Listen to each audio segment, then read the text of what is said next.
আজ চতুর্থ দিন আমার দার্জিলিংয়ে আমার আজকে লাস্ট স্টে। আজকে এখান থেকে একটুখানি এই গুরুং টি শপ থেকে চা খেয়ে আমি বেরিয়ে যাব ঘুমের দিকে। ঘুম থেকে আমার ইচ্ছা আছে আমি আজকে মানেভঞ্জন পৌঁছবো। মানেভঞ্জন পৌঁছে সেখান থেকে দেখবো থাকার ব্যবস্থা কি করা যায়। কাল চেষ্টা করব যদি আমি পারি তো ফালুত যাওয়ার। আর এটা সঠিক নয় যে আমি ফালুত যেতে পারবো কি পারবো না আমার জানা। তো আমার এখন কনফার্ম নয় যে আমি ফালুত পৌঁছতে পারবো কিনা, কারণ ফালুত সম্বন্ধে খুব একটা ইনফরমেশন আমি পাচ্ছি না যে কীভাবে যাবো। পুরো রাস্তা নামে ট্র্যাক করতে হবে কিনা বা ওখান থেকে কোনো গাড়ি পাবো কিনা। তো যদি আমি পাই, সুবিধা হয়, তবেই আমি ফালুত যাব।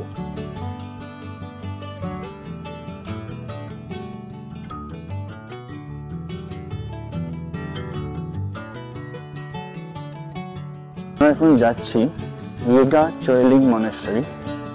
ঘুম স্টেশন থেকে একটু আগে ডান দিকে একটা রাস্তা ঢুকে যায়। একটা বয়েজ স্কুলের গেট আছে, তার উল্টো দিকে রাস্তা দিয়ে ঢুকলে মোটামুটি 500 থেকে 600 মিটারের মধ্যে পড়বে আপনাদের এই মনেস্ট্রিটা। তো আমি এখন সেই দিকেই যাচ্ছি, একদম একটা লোকালিটির মধ্যে দিয়ে। পুরো ডিফারেন্ট টাইপের জায়গা দার্জিলিংয়ের। জানি না কতজন আপনারা আগে এটার নাম শুনেছেন বা এসেছেন। আজকে আমি এটাই আপনাদেরকে দেখাবো।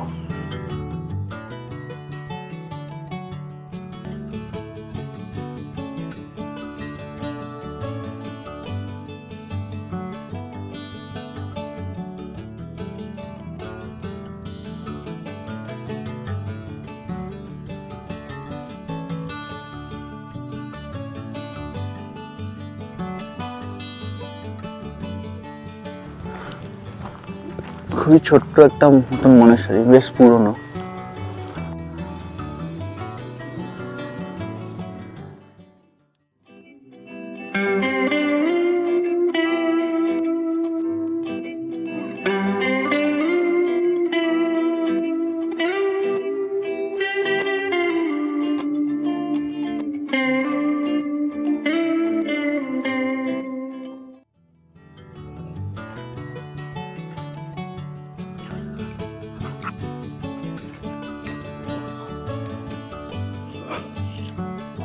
ঘুম স্টেশন থেকে লেপচা জগতের দিকে আমি এখন যাচ্ছি। প্রায় 2.5-3 কিলোমিটার মতন হেঁটেছি। হেঁটে এখন কোনো মতন লিফট পাইনি, যদিও আমি আজকে প্ল্যান করেছি হিচহাইক করেই আমি মানেভঞ্জন অব্দি যাবো। আমি কোনো এখনো লিফট পাইনি, তাই হেঁটে হেঁটেই যাচ্ছি। দেখি কতদূর অব্দি যাওয়া যায়। মনে হচ্ছে লিফট পাওয়া একটু মুশকিল হবে, কারণ আমি যতজনকেই জিজ্ঞাসা করেছি কেউই লিফট দিতে চায়নি, সবাই এগিয়ে গেছে। তো দেখা যাক কিভাবে পৌঁছই। না গাড়ি না বাইক কেউই আজকে দাঁড়াচ্ছে না, জানি না কি হবে।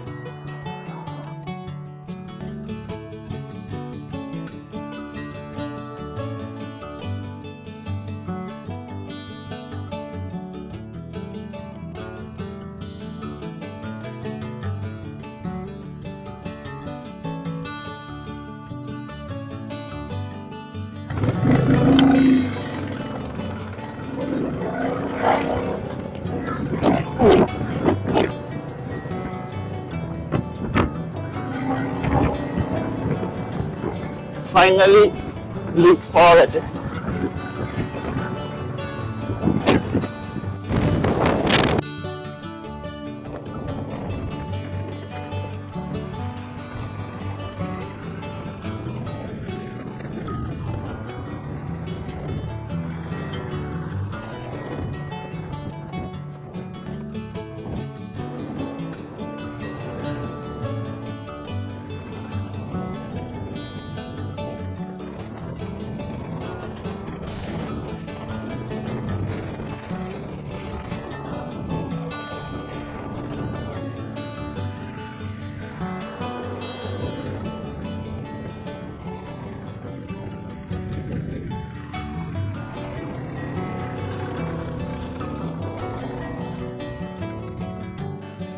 ওইটা হচ্ছে লেপ্চা জগতের ভিউ পয়েন্ট, ওখান থেকে আপনি মাউন্ট এভারেস্ট দেখতে পাবেন। আর এইটা হচ্ছে টিকিট কাউন্টার, এখান থেকে টিকিট দিয়ে আপনাকে যেতে হবে উপরে, 20 টাকা করে পার হেড টিকিট। আর আমি এসেছি এই দিক থেকে, এদিকে ঘুম স্টেশন থেকে কিছুটা হেঁটে এলাম, তারপর একজনের থেকে ফাইনালি লিফট পেলাম। বাট ভাই সাহেব, আমার তো মনে হচ্ছিল লিফটটা ওনার থেকে নিয়ে ভুল হয়ে গেল, এত জোর গাড়ি চালাচ্ছিলেন। আর কাটসগুলো তো একদম পুরো গাড়ি প্রায় শুইয়ে দিয়ে পুরো একদম টার্ন নিচ্ছিল। যদিও ওনাদের অভ্যাস আছে, ওনারা এখানকারই বাসিন্দা, এখানেই গাড়ি চালান, সব কিছু করেন, জানেন কীভাবে গাড়ি চালাতে হয়। সেই জন্য আমি ওনাকে বলিনি যে আস্তে চালান, জোরে চালান। আচ্ছা, এখান থেকে দুটো রাস্তা, সিঁড়িতে উঠতে একটু বেশি কষ্ট হয়, বিশেষ করে তখন যখন আপনার পিঠে একটা মোটামুটি 30 কিলোর ব্যাগ রয়েছে। তো আমি এই রাস্তাটাই উঠতে পছন্দ করলাম।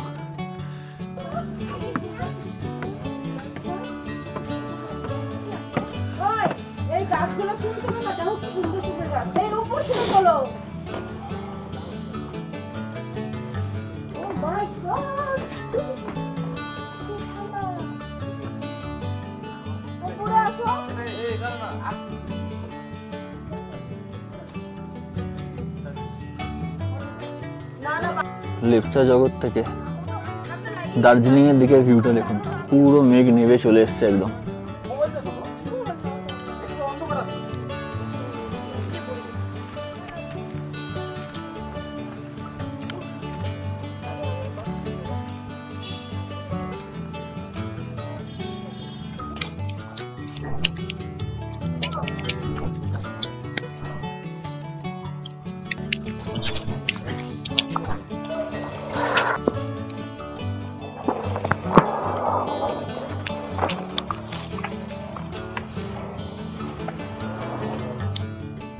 লেপচা জগৎ থেকে বেরিয়ে আমি এখন যাচ্ছি সুখিয়ার দিকে।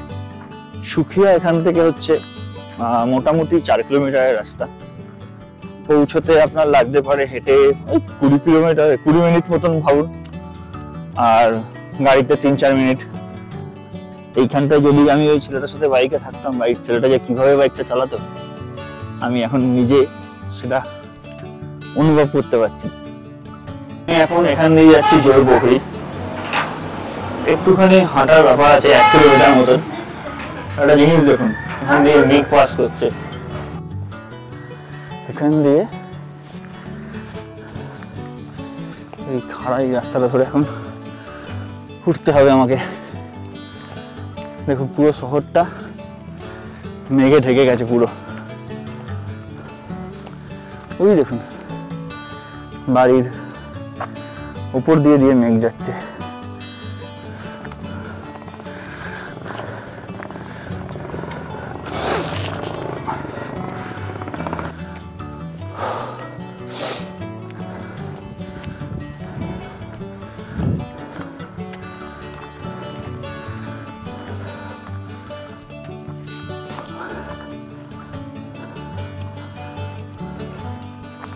খুবই ভালো জায়গাটা, ট্রেকের জন্য ভালোই।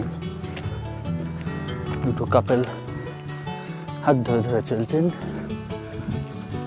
এরকম ভাবে প্রেম করতে করতে আসবেন, দেখবেন আর এই রাস্তাটা কিছু মনে হবে না। এখানে একটা মন্দিরও রয়েছে, সে মন্দির জানি না, বন্ধ রয়েছে।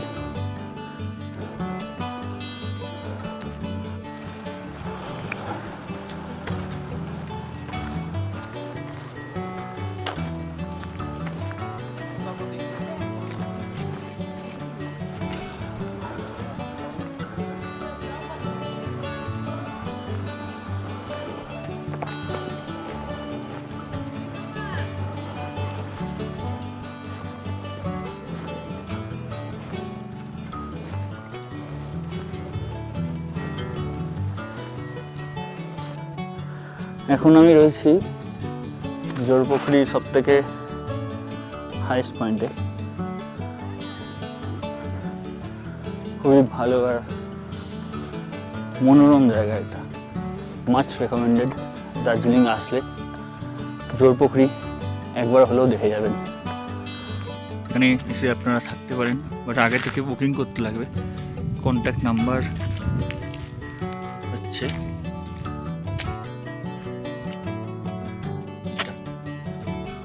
কন্ট্যাক্ট নাম্বারটা আপনারা ভিডিওটা পজ করে নোট করে নেবেন।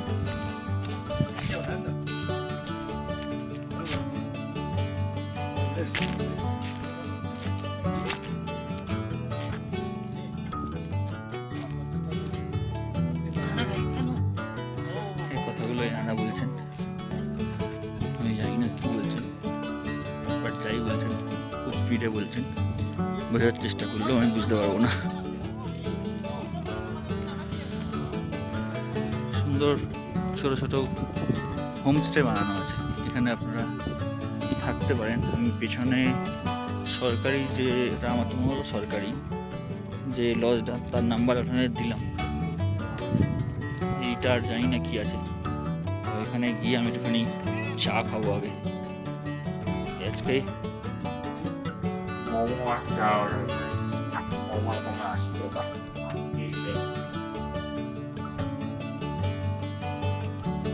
আমি একটু খেতে খেতেই দেখুন পুরোটা যেন আরো মেঘে থেকে গেল,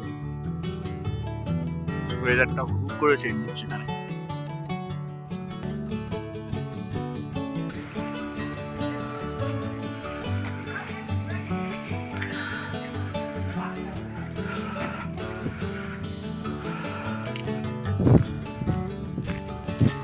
জোরপোখরি ওঠার সময় ছিল একরকম, যখন নামছি তখন হয়ে গেছে পুরো অন্যরকম। দেখুন পুরো জায়গাটা একদম মেঘে ঢেকে গেছে।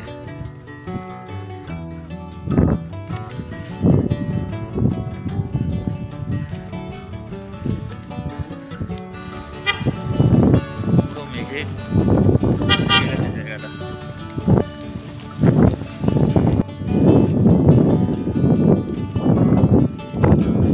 মেঘটা দেখুন কোথায় নেমে এসছে। একটু আগে এইসব জায়গাগুলো সব দেখা যাচ্ছিল, এই যে বাচ্চারা এখানে খেলছিল, আর এখন কিচ্ছু দেখা যাচ্ছে না। পুরো মেঘের মধ্যে দিয়ে যাচ্ছি আমি এখন। এতটাই নিচে নেমে চলে এসছে মেঘটা যে আমি এখানে প্রায় সুকিয়া মোড় পৌঁছতেই যাচ্ছি, কিন্তু মেঘ কিন্তু কমছে না। কতটা নিচে মেঘটা নেমে এসছে ভাবুন একবার, আর একবার দেখাই আপনাকে। দেখুন এরকম ভিউ কি পাবেন আর কোথাও? তাহলে দার্জিলিং ট্যুরে আসবেন, জোরপোখরি মিস করবেন না। এখন ওয়েদার পেলে মনটা জাস্ট ভরে যাবে।